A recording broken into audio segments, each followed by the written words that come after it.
오늘 만나볼 분은 전북 김제의 안균명 대표입니다.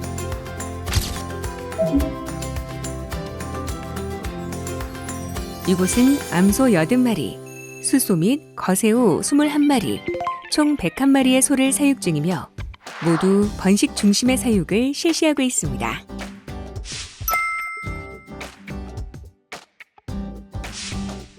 원 플러스 이상 출현율 78.6%, 도체중 평균 469.9kg를 자랑하는 안균명 대표의 우수한 성적은 소를 향한 수많은 연구와 공부의 결과물입니다. 환기 문제를 신경을 많이 써가지고 지금 이전 축사나 아니면 예전 축사들에 비해서 지금 커마 끝이 높고 지금 저희 같은 경우는 지분이 3단이거든요. 그렇게 해서 지금 선풍기도 2개로 하고 한 이유가 뭐냐면 가스가 최대한 회전할 수 있게 빠져나갈 수 있게 그걸 가장 신경을 써서 많이 써요. 이쪽이 뭐냐 접할 수 있는 데가 소 키우는 농가들끼리도 이렇게 축협을 들어가든지 아니면 개인적으로 만나는 경우도 있기 때문에 거기를 통해서 사람들을 통해서 만나기도 하고 그다음에 축산신문이라고 따로 신문들이 이렇게 뭐 매주 한 번씩 이렇게 오거든요. 그 신문들도 보고 그다음에 이제 소 키우는 농가들끼리 이렇게 운영하는 밴드라는 그 모임들이 있어요. 축협에 들어가도 축협 직원들도 어차피 와서 사양 관리를 해주기 때문에 그런 정보들을 많이 얻고 있습니다. 그런 거. 축사 같은 경우도 지금 일주일에 한 번 정도는 꾸준하게 청소도 왜냐면 이게 퇴비가 계속 쌓이기 때문에 퇴비가 많이 축적될수록 어미의 그 저쪽으로 이제 바닥에 묻기 때문에 교차 오염이 되거든요. 이제 그걸로 인해서 송아지들이 어미 젖을 통해서 젖 우유를 먹기 때문에 그것도 예방을 하기 위해서 소독도 자주 하고 그다음에 퇴비도 뭐 치울 수 있으면 최대한 자주 치우려고 그럽니다. 소의 건강을 위해 쾌적한 환경에 많은 공을 들이는 안균명 대표. 축사 천장에 2대씩 달려있는 펜과 스피커가 인상적인데요. 이것들을 사용하는 이유가 따로 있을까요? 일반적인 하나 달려있어요. 선풍기가 하나 달려있어요. 지금 저 같은 경우는 소들한테 가장 중요한 게 얘네 같은 경우는 앉아서 자는 동물이잖아요. 이게 코를 바닥에 있기 때문에 가스가 가장 중요하다고 생각을 하거든요. 그래서 가스를 늘려주려고 하는 거거든요. 그래서 지금 요새 날씨 추울 때 같은 경우는 앞쪽만 돌리고 왜냐면 앞쪽에서 밥을 먹기 때문에 이쪽에서 소변을 좀 더 많이 보아서 좀 더 길어지거든요. 앞쪽 라인들이. 염체할 때는 양쪽 다 같이 돌리고 그렇게 하고 있어요. 스피커를 코너에서 이게 제가 느끼는 건지 모르겠는데 사람이 왔다 갔다 할 때도 조금 소들이 덜 예민하게 반응한 것 같고 그다음에 지금 그 새 같은 경우들이 축사에 이렇게 사료 같은 게 먹을 게 있어서 들어오는데 새 같은 경우들도 이걸 힘으로 내서 확실히 덜 들어온다고 제가 느껴서 키우고 있습니다. 저희 같은 경우는 지금 번식을 하는 농가이기 때문에 사양 관리가 가장 중요하다고 보거든요. 그다음에 사양 관리라는 게 사람 때문에 족보거든요. 그 족보에 관련해서 어떤 어미가 어떤 어미인지 아비가 어떤 어미인지를 가장 정확하게 중요하게 맞춰야 돼서 그런 부분을 정확하게 서류상으로 관리를 하든지 뭐 자료라도 잘 해야 된다고 생각을 하거든요. 꼼꼼한 성격의 안균명 대표는 축사 운영에서 가장 중요한 점으로 철저한 기록과 자료 관리를 꼽았습니다.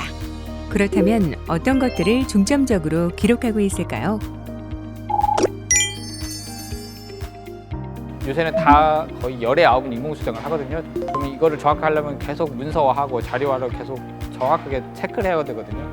그래서 저 같은 경우는 우선은 수기로 한번 서류하고 그다음에 문서화를 해서 2차적으로 이렇게 2번을 해가지고 자료화를 해가지고 사양 관리를 해야지. 그다음에 이제 새끼를 낳고 나서 일반적인 농가들이 45일 정도의 수정을 하거든요. 근데 그거를 정확하게 맞춰야 되는데 수정 관리를 제대로 안 하면 얘가 언제 새끼를 낳는지 그다음에 뭐 언제 수정을 해야 될지 그런 걸 정확하게 못 맞추는 경우들이 발생하거든요. 농가 데이터를 보면은 암소도 출하를 많이 하시고 번식을 많이 하시는 걸로 나와 있는데 비육에 포커스를 맞추시지 않으시고 번식에 좀 영향을 좀 많이 집중하신 이유나 그렇게 하는 사육 방식의 매력 같은 거를 좀 설명을 해주셨어요. 그걸 일괄사육이라고 하거든요. 일괄사육하는 농가는 자기들이 자기 소를 낳고 그다음에 이제 또 수정도 해야 되고 그다음에 또 송아지 같은 경우는 이제 새끼를 낳고 나서 소 폐사율이 가장 높을 때가 송아지 3개월 이하 때가 폐사율이 가장 높거든요. 그것 때문에 그만큼 일괄사관 농가들이 좀 신경 쓸 게 가장 많이 생기잖아요. 수정, 발정, 그다음에 송아지 체크까지. 신경 쓸 부분은 가장 많은데 가장 그래도 미래적인 가치로 봤을 때는 일괄사관 농가들이 가장 중장기적으로 봤을 때는 가장 메리트가 있다고 생각을 하기 때문에 가산차로 끌고 가게 하는 어떤 기준이랄까? 뭐 그런 것들이 뭐가 있을까요? 얘는 살아있는 동물이기 때문에 그 성격이 있거든요. 성격이 좀 싸나운 소들이 있어요. 근데 그런 소들 같은 경우는 솔직히 얘네가 잘못할 때 위험하거든요. 근데 그게 가장 1순위 도태국적이고요. 그 다음에 이제 보는 것들이 그 위에 도축 내역들. 여기다 어미가 있다면 어미의 할머니가 되겠죠. 할머니들이나 그 도축 내역들이 그 유세 같은 전산화가 다 돼 있기 때문에 다 확인이 가능하거든요. 그걸 해서 도축 내역들을 확인해 보고 그다음에 이제 거기서 도축 내역이 괜찮고 그다음에 최종적으로 이제 소의 체형들이 가장 괜찮은지 그것까지 체크를 해가지고 그다음에 또 수정이 잘 들어가는지 이제 그런 것들이 가장 중요한 역할을 합니다. 번식을 위한 암소를 체형을 보실 때 어느 부분을 제일 많이 보시는 거예요?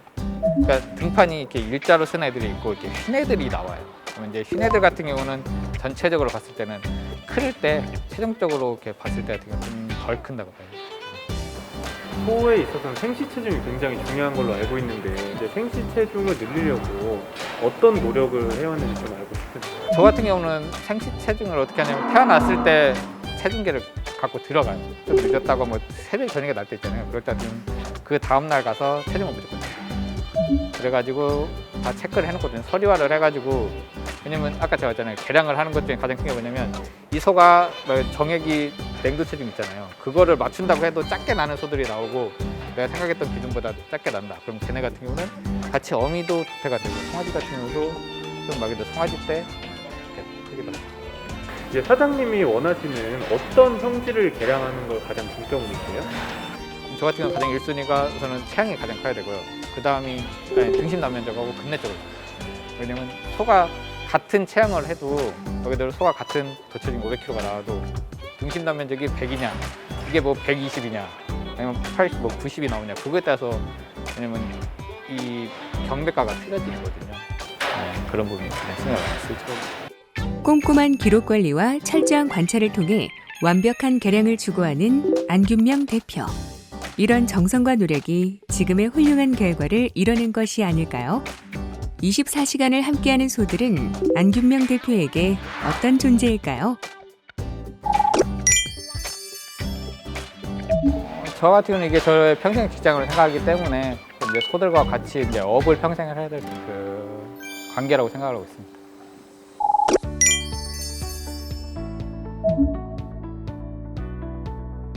이번에 보신 목장은 김제의 안균명 사장님 목장입니다. 지은 지 한 달 된 따끈따끈한 새 신축 목장을 방문을 하게 되었는데요.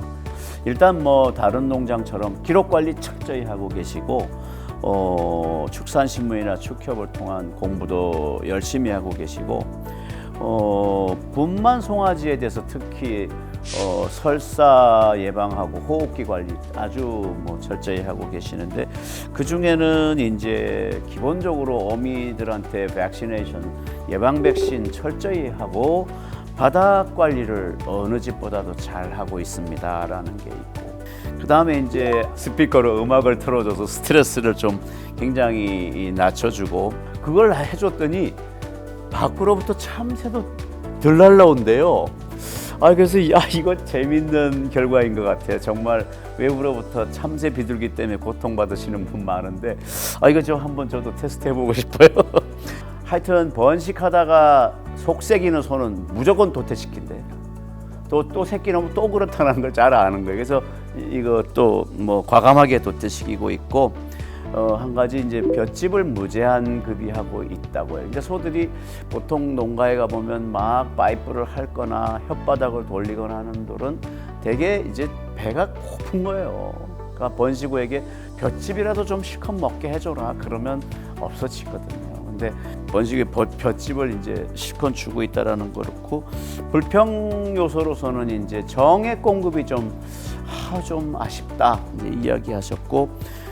계량은 일단은 도체중 중심으로 제일 먼저 하고 그 다음에 이제 근내 지방도 하고 그 다음에 등심 단면 쪽으로 이렇게 계량의 방법도 나름 또 가지고 계시더라고요. 정부에서 주도적으로 보조 사업을 좀 적극적으로 좀 더 해줬으면 좋겠다 이런 욕심도 이제 말씀을 하셨어요. 기본에 충실해서 잘 하고 계신 것 같아요. 이제 그 중에서 특히 이제 백신 부분, 그다음에 이제 송아지 관리 부분, 또 뭐 특히 이제 송아지 관리에 있어서 설사라든지 호흡기 문제 이제 이거를 계속 말씀하시는 것 같은데 이제 통계적으로 볼 때 사양 관리가 잘 되는 사람을 기준으로 봤을 때 태어나서 출하할 때까지 오는 폐사를 한 10% 정도 보거든요.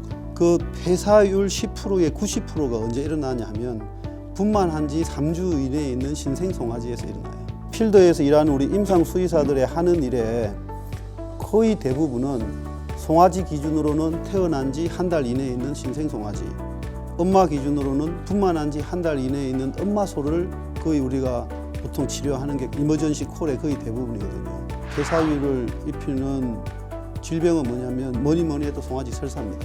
그 다음에 보통 그 설사가 연장되면 동반해서 나타나는 게 이제 폐렴. 그래서 항상 폐렴 설사는 같이 가는 경우가 많죠.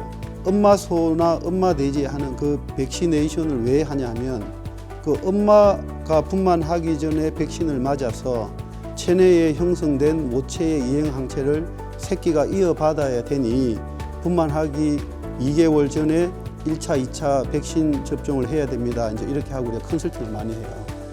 근데 그 컨설팅을 하는 입장에서 가장 크게 놓치고 있는 게 뭐냐면 초유의 중요성이에요. 엄마 소한테 임신 중에 백신을 놓으면 임신 중에 형성된 항체가 송아지한테 간다고 착각하고 있어요.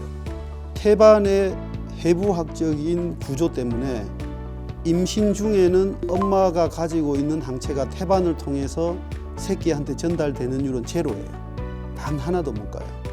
언제 그러면 새끼한테 전달이 되냐면 분만한 지 6시간 이내, 조금 더 좁힌다면 최대한 빨리 초유를 많이 섭취하는 데 있거든요. 결론적으로 말씀드리면 뭐냐면 엄마소에 하는 백신 프로그램의 완성은 분만한 지 6시간 이내에 있는 새끼 소한테 얼마만큼 양질의 초유를 빨리 먹이는 것까지가 하나의 백신 프로그램이에요. 백신을 아무리 뭐 억만금을 주고 백신을 해도 분만한 당일날 초유를 안 먹이면 그 백신은 안 한 거하고 똑같은 거예요. 특히 2시간 이내에 충분한 양의 또 충분한 질의 초유를 먹이지 못하면 그 백신은 안 한 거하고 똑같은 거거든요. 그래서 초유는 첫 번째 시간과의 싸움이다. 2시간 이내에 송아지가 스스로 일어나서 엄마 젖꼭지를 빨 수 없으면 강제 급여해야 돼요. 그만큼 중요해요. 두 번째는 초유의 질이에요. 질. 수동 면역 획득에 성공하기 위해서는 24시간 이내에 송아지가 120g의 IgG를 흡수해야 돼요. 송아지가 태어나면 초유는 얼마나 먹여야 돼요? 그러면 체중의 10%에서 15%를 먹여야 되거든요.